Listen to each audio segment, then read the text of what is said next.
अस्सलाम वालेकुम नाज़रीन, मुझे उम्मीद है कि आप सब खैरियत से होंगे। आइए चलो एक बार फिर से अजनबी बन जाएं हम दोनों की किस्त नंबर 1 पढ़ते हैं।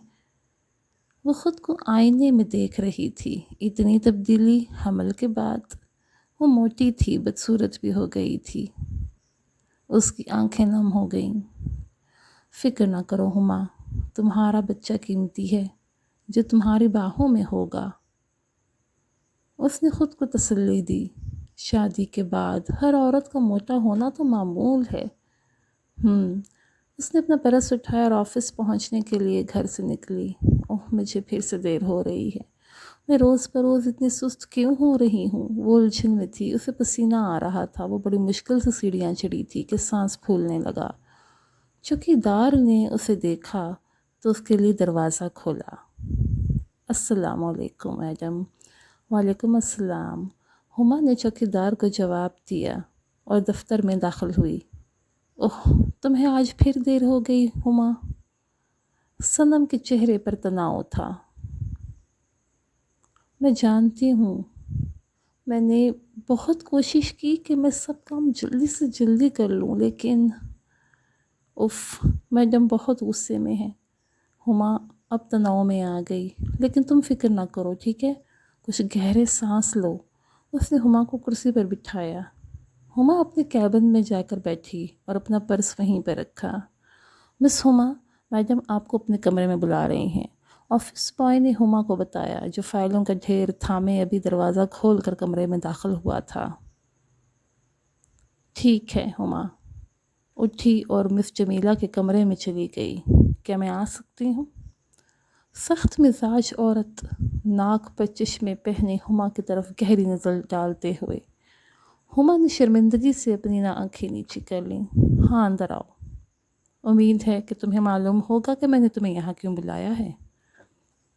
हाँ मिस, और आप जानती हैं ये पहली बार नहीं है। हुमा ने हाँ में सर हिलाया। उसने हुमा को बैठने का इशारा किया। मैं तुम्हें कई बार कह चुकी हूँ हुमा, तुम्हें अपना ख्याल रखना चाहिए।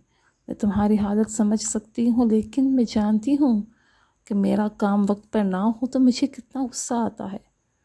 तुम नहीं हो जो अपना काम बखूबी अंजाम दे रही हो। मैं कारोबारी औरत हूँ, मैं गलतियाँ बर्दाश्त नहीं कर सकती। तुम्हें उम्मीद है कि समझ आ रही होगी। हुमा की आंखें आंसुओं से भरी हुई थीं। उफ़, अब ये ड्रामा शुरू हो गया। बस जमीला कुर्सी से उठकर हुमा के पास आ गई। उसने हुमा का चेहरा ठोरी से उठाया। देखो, तुम्हारी रंगत कितनी पीली हो गई है। तुम्हारा जिस्म फूलता जा रहा है। क्यों? तुम्हें नहीं लगता कि तुम्हें डॉक्टर के पास जाना चाहिए? हाँ, मैं डॉक्टर के पास जाऊंगी। हुमा, देखो, अगर तुम खुद सेहतमंद नहीं रहोगी तो कुछ नहीं कर सकोगी। ऑफिस से छुट्टी लो और अपने चेकअप के लिए जाओ, ठीक है? अगर तुम इस तरह अपनी ड्यूटी निभाती रही तो मुझे अफसोस है कि मुझे इसके बारे में संजीदगी से सोचना पड़ेगा। हुमा जानती थी कि उसे नौकरी से निकाल दिया जाएगा, और क्या हो सकता है आखिर। ओके, हुमा ने कहा और कमरे से चली गई। उसका दिल तेज़ी से धड़क रहा था। उसने पानी का गिलास उंडेला और पिया। सनम हुमा के कमरे में आई। उसने हुमा को परेशान देखा। उसने नरमी से उसका हाथ थामा। क्या मैडम ने तुम्हें डांटा है? नहीं, हुमा ने कहा। फिर? उसने कहा कि मुझे डॉक्टर के पास जाना चाहिए। वो ठीक कहती है।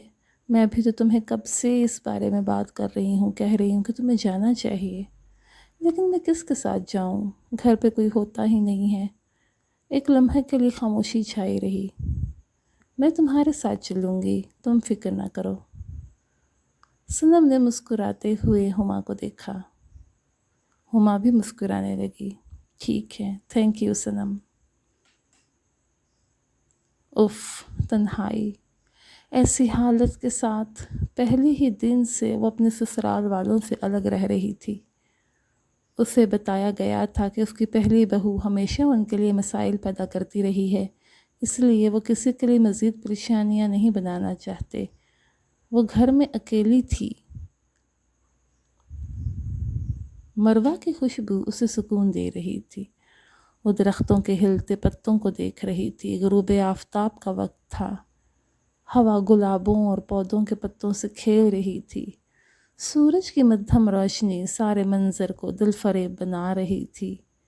اس کے بالوں کی لٹیں ہوا کے ساتھ ہل رہی تھیں، جیسے ہوا اسے نرمی سے چوم رہی ہو۔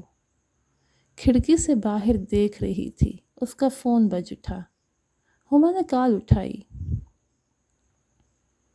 کیا ہوا؟ میں اتنی دیر سے تمہیں کال کر رہا ہوں۔ اوہ، میں نے نوٹس نہیں کیا، معاف کیجیے گا۔